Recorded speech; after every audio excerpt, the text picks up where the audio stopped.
Okay, so now you're right to just jump on and whiz off. Wrong. Believe it or not, there's a way to get ready to ride that can save you some unhappy moments right from the word go. Just follow this simple procedure every time and you'll be off to a good start. Make sure the parking brake is on. Make sure the fuel is on, and if the ATV has the ignition key, turn that on too. Check that the transmission is in park, or with some models in neutral with the park brake on. Make sure the kill switch is in the run or start position, and if the engine's cold, pull the choke on, start up, then when the engine's warmed up, return the choke to its normal position. Well, if you follow the procedures up until this point, it's so far so good. But now it's time to get down to the nuts and bolts of safe riding skills. So let's head out.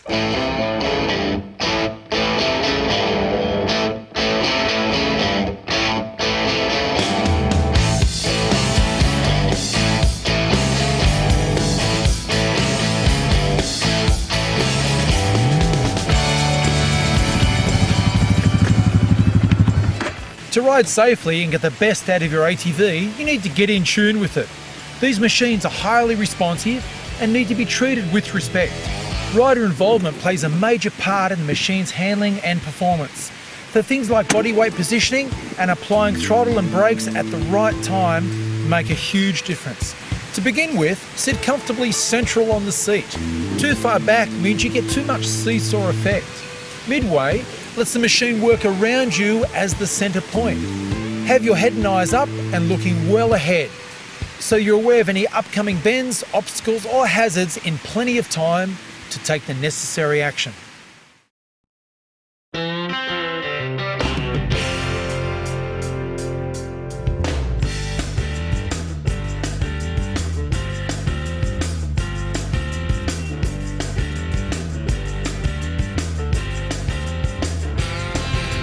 Turns are one of those simple manoeuvres that can go very wrong if not properly executed. So it's a good idea to lay out a practice area like this and work on those turns until you've got the techniques down pat. Basically, you need to shift your body weight around, and not just the upper bit, which should remain upright. Use your whole body and get the weight forward and to the inside of the turn. Turn the handlebars while looking toward the inside of the turn. As you increase speed or turn more sharply, get your weight even further toward the inside of the turn to maintain balance. If you feel the ATV starting to tip, shift your weight even more into the turn, and if possible, gradually ease out of the turn and back off the power. Sharper turning or turning at higher speeds uses the same principles. It's just that you'll need to react quicker and shift weight more towards the inside of the turn to counteract tipping. Sometimes when you're out trail riding or chasing stock, you'll encounter obstacles in your path. This requires fast reaction and using the weight shift concept to change direction. This is how the manoeuvre works. You spot the obstacle and you need to act fast. Don't stand, but stay seated to maximise stability and control. Shift your weight across the seat in the direction of the turn, and as you do, give a short burst of the throttle. Look well ahead and let the ATV manoeuvre underneath you. Of course, if you feel any sign of tipping, drop your speed and straighten the handlebars and shift your weight more into the turn.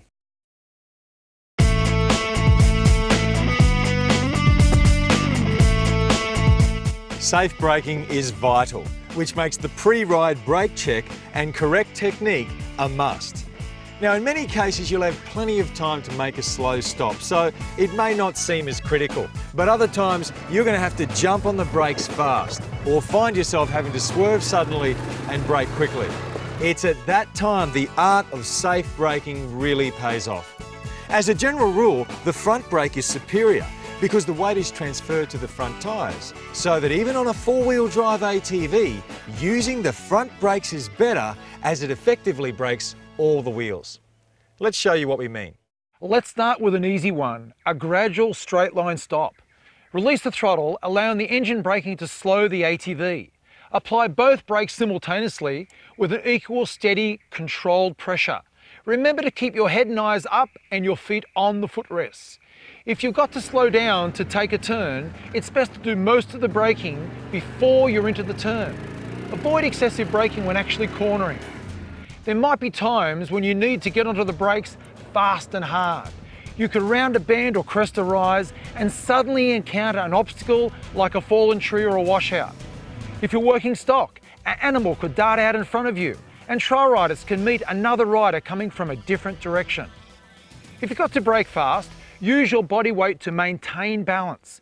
Use both brakes. Keep your feet on the footrests, and if you accidentally lock up the wheels, ease the brakes a touch and get back on them again more gradually. Sometimes that unexpected obstacle will mean you have to swerve and brake quickly to avoid it. As we've shown you before, keep your feet on the footrests, look in the direction of the swerve and shift your body weight to the inside of the turn. But the most important thing is, don't brake while swerving. Swerve first and then brake when the ATV is travelling in a straight line. Hard braking is something to avoid in adverse conditions, such as when the surface is slippery and greasy, because in these situations, heavy braking can throw the ATV out of control. To brake safely in adverse conditions, apply both brakes lightly and keep your eyes open for the area that offers the best possible traction. Always aim to reduce the prospects of a nasty surprise and the need for emergency braking by riding within your ability and your limits of visibility. Which means don't go barreling on blindly at high speed when you can't see what's ahead.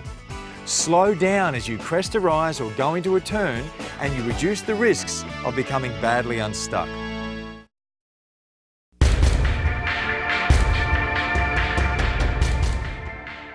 Obstacles are generally best avoided if you can, even if you have to turn around and take a different path. Getting impatient and trying to take a shortcut by climbing a large obstacle improperly could end in real drama. If it's a small obstacle though, it can be crossed in safety if you follow a strict technique. Approach the obstacle as close to 90 degrees as possible. Stand on the footrest and keep your elbows and knees slightly bent, so your arms and legs work like shock absorbers. This also makes you better prepared to shift your body weight as needed. Adjust your approach speed without losing momentum. If the wheels on one side only are passing over the obstacle, shift your body weight to the obstacle side and let the momentum carry you over. Stay off the throttle and don't try pulling on the handlebars and lifting the front wheels. If all wheels are crossing the obstacle, then apply a little bit of throttle as the front wheels make contact. As they clear the obstacle, lean your body weight forward and back off the throttle. Crossing obstacles becomes easier if your ATV has four-wheel drive. You only have to look at the off-road capabilities of a four-wheel drive ute or wagon versus the limitations of a conventional two-wheel drive. The advantage of having all four wheels working as against two wheels passive while the other two wheels are spinning and slipping as they try and push over an obstacle is obvious. If you've got four-wheel drive, use it.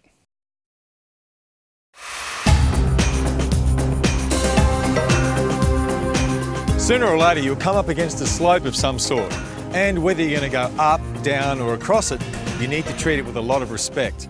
In simple terms, once you get off flat ground, the potential to roll grows. The steeper the slope, the greater the potential. Safe riding techniques are critical, of course, but the first rule is use your head. If it looks too steep, it probably is. If you have any doubts, don't take a punt. Find another route.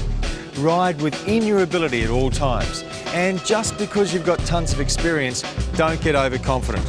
Some slopes will just be too steep. End of story. But let's look at techniques for slopes that you can tackle safely. We'll take on the downhill slope first. But whether you're going down, up or across the slope, always check out the terrain before you start. And pick a path that's as straight as possible with the least number of obstacles. If your ATV has four-wheel drive, use it. Keep your speed low and allow the engine to help in the braking effect. Adopt a standing position to allow more flexibility of movement and shift your body weight to the rear of the ATV to maintain balance. Look ahead, and when the brakes are needed, apply them gradually and steadily. Going up a slope needs the same level of common sense as going down, but with a couple of added points, like this. the rear rack.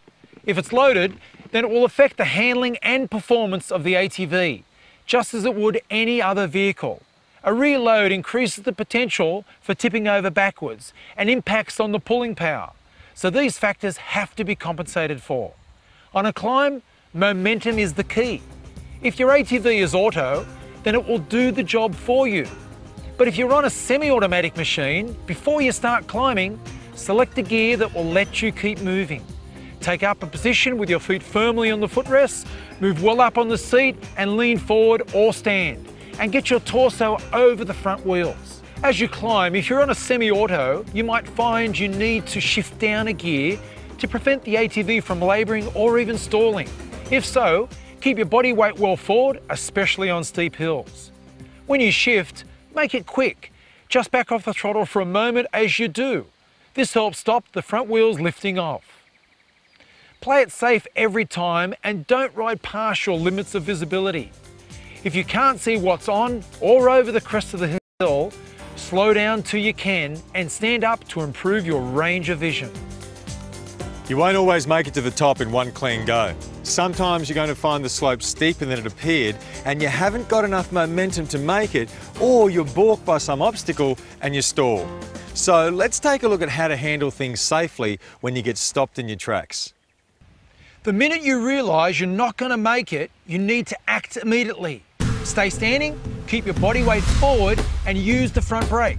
When you stop, apply the rear brake as well, then the parking brake. If the machine's on an angle, climb off to the uphill side. If it's pointed straight uphill, climb off to the left-hand side so you have control of the rear brake.